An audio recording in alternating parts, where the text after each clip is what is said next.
6월 14일 연중 제11주일 마테오가 전한 거룩한 복음입니다. 그때 예수님께서는 군중을 보시고 가엾은 마음이 드셨다. 그들이 목자 없는 양들처럼 시달리며 기가 꺾여 있었기 때문이다. 그래서 제자들에게 말씀하셨다. 수확할 것은 많은데 일꾼은 적다. 그러니 수확할 밭의 주인님께 일꾼들을 보내주십사고 청하여라.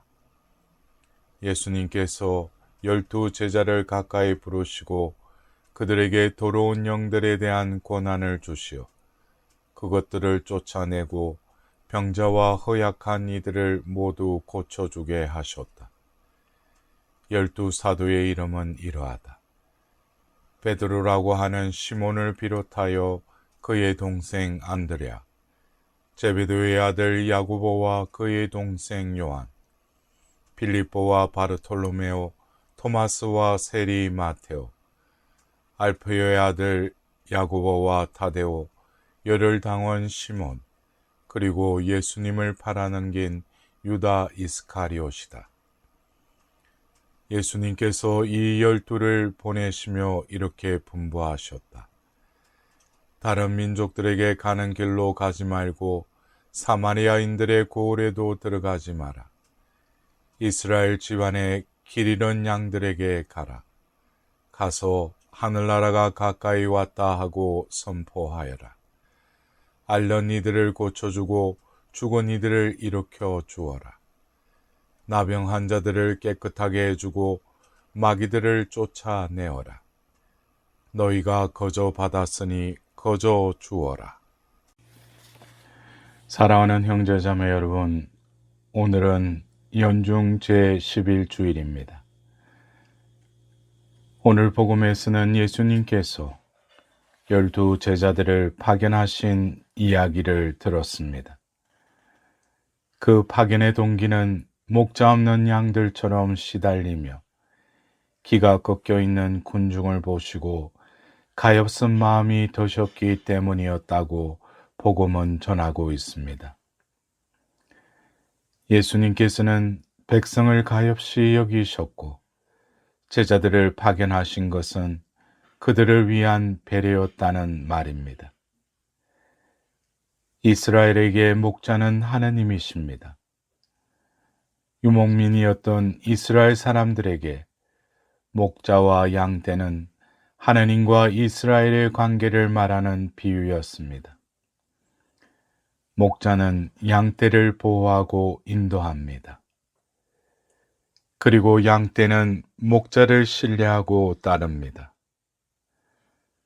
우리가 부르는 주님은 나의 목자라는 성가는 이스라엘이 애송하던 시편 23편입니다. 하나님께서 목자로 곁에 계시기에 아쉬울 것도 무서울 것도 없다는 신뢰를 노래하는 시편인 것입니다. 하나님께 대한 이런 신뢰로서 시작된 신앙은 시간이 흐르면서 율법과 성전이라는 나무만 보여주고 하느님이라는 숲을 보지 못하게 하였습니다.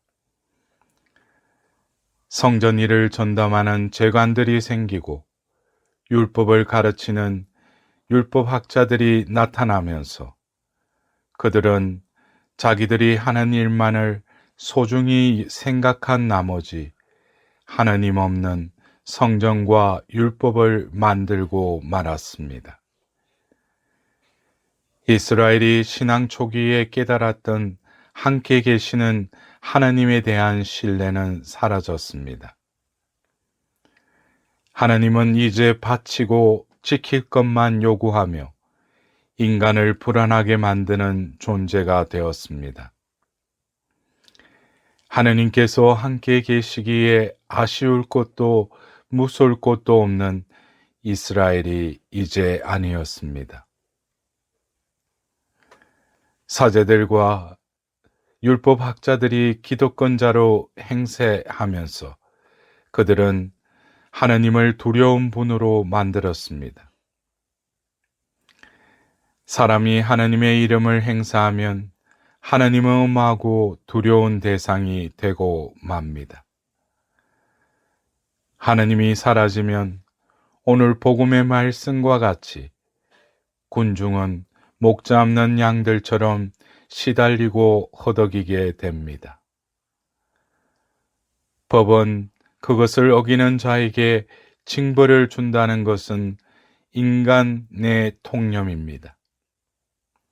그러나 사실 법은 사람들을 위한 배려에서 생긴 것입니다. 도로교통법을 예로 들 수 있습니다. 그 법은 위법자들을 잡아 벌금을 물리자고 있지 않습니다. 그 법은 사람들이 도로 위에서 모두 원활하게 또 안전하게 움직이면서 살게 하기 위해 있습니다. 때때로 그 법을 위반한 사람이 처벌을 받는 것은 우리가 그 법을 잘 지켜서 원활히 또 안전하게 도로를 이용하며 사는 데에 협조하라는 권고인 것입니다. 모든 법은 처벌을 위한 것이 아니라 삶을 위한 약속입니다. 잘 지켜서 우리 모두가 함께 건강하게 또 충만하게 살자는 약속인 것입니다. 유대교에 율법이 있는 것은 하나님이 함께 계시기에 모두가 그 사실을 자각하고 기뻐하고 감사하면서 소신껏 살자는 약속입니다. 구약 성경에서 율법을 하나님이 주신 것으로 말하는 것은 함께 계시는 하나님이 동기가 되어 발생한 법이라는 말입니다. 율법은 그것이 만들어진 시대 사람들의 의지와 약속이 담긴 행동 지침입니다. 하나님이 함께 계시기에 우리는 이렇게 살아야 하겠다는 뜻과 약속을 담고 있습니다. 시대에 따라서 하나님이 함께 계신 사실을 사는 방식과 그것을 표현하는 방식은 사뭇 다릅니다. 모세 시대에는 십계명으로 그 뜻과 약속을 요약하였습니다. 그 후 역사적 상황이 달라지면서 그 함께 계심을 표현하는 양식도 달라졌습니다. 이스라엘은 가나안 땅에 정착하고 어느 시기가 흐른 다음 성전을 건립하였습니다. 성전은 함께 계시는 하나님을 사람들에게 상기시키는 건물입니다. 따라서 하나님이 함께 계시다는 사실을 알리는 율법이고 성전인 것입니다. 예수님께서 하나님의 축복을 우리에게 주십니다. 그분께게는 율법도 성전도 축복하시는 하나님을 상기시키는 것들이었습니다. 하나님은 율법이나 성전을 구실로 사람을 죄인으로 만들지 않으십니다. 루카복음서는 이런 말씀을 전합니다. 사실 하나님은 은혜를 모르는 사람과 악한 사람들에게도 인자하십니다. 여러분의 아버지께서 자비로우신 것 같이 여러분도 자비로운 사람이 되십시오. 오늘 복음에 따르면 예수님께서는 제자들을 파견하시며 앓는 이들을 고쳐주고 죽은 이들을 일으켜 주어라. 나병 환자는 깨끗하게 해주고 마귀들을 쫓아내어라 라고 말씀하셨습니다. 앓는 이, 죽은 이, 나병 환자, 마귀 들린 이들은 유대교의 가르침에서는 모두 하느님으로부터 벌받은 이들이었습니다. 그들 자신의 죄 혹은 그들 부모의 죄 때문에 하나님으로부터 벌받았다고 자타가 공인하던 사람입니다. 예수님께서 이런 사람들을 고치고 살리라고 말씀하신 것은 함께 계시는 하나님이 선포되는 곳에 그런 불행은 하나님의 볼로 보이지 않는다는 말입니다. 사람들이 그들에게 심어놓은 죄의식에서 그들을 해방시키라는 말씀입니다. 어느 시대, 어느 지역에서도 불행은 있습니다. 병고와 실패와 죽음은 지상 인간 운명 안에 들어 있습니다. 하느님을 믿는 것은 그런 인간 운명의 한계를 넘어서는 길이 아닙니다. 하느님을 믿는 것은 초인적 삶의 조건을 얻는 것이 아닙니다.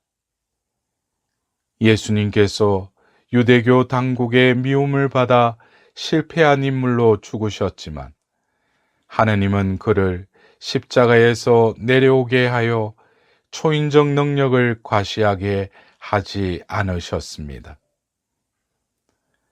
오늘 예수님께서 제자들을 파견하면서 사람들을 고치고 살리라고 말씀하시는 것도 초인적 능력을 발휘하여 사람들을 놀라게 하라는 뜻이 결코 아닙니다.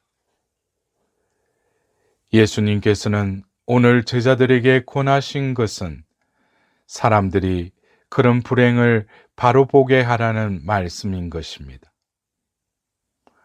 이 세상은 낙원이 아닙니다. 인간은 어려움을 겪으면서 성숙합니다. 인간의 삶에 당연히 들어오는 것은 불행들입니다. 인간은 그런 불행을 극복하며 살기 위해 노력합니다. 불행은 하느님이 주시는 벌이 아닙니다. 하느님이 불행을 주셨다고 믿고 체념하는 것은 하느님을 믿지 않는 것입니다. 그리스도교 신앙인은 자비하신 하느님을 믿습니다. 신앙인은 함께 계시는 하느님의 힘으로 이 세상의 불황을 퇴치하고 넘어서기 위해 노력합니다. 바로 그런 노력 안에 하느님께서 그 생명의 기원으로 살아 계십니다. 그런 삶 안에 하느님의 나라가 있습니다. 사랑하는 형제 자매 여러분, 신앙인은 그 노력을 하면서 아버지의 나라가 오실 것을 빕니다. 자비하신 하느님께서 함께 계셔서 매일 새로운 노력을 하는 사람이 신앙인인 것입니다. 그러기에 바오로 사도께서도 우리는 희망을 지향하도록 구원되었습니다 라고 말씀하신 것입니다. 신앙은 절망을 거슬러 희망하는 길이라고도 말씀하셨습니다. 절망은 사람을 체념하고 죽게 합니다.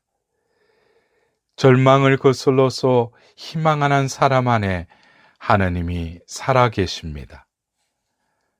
예수님께서 제자들을 파견하신 것은 사람들이 자비하신 하느님을 희망하며 살도록 선포하라는 것입니다.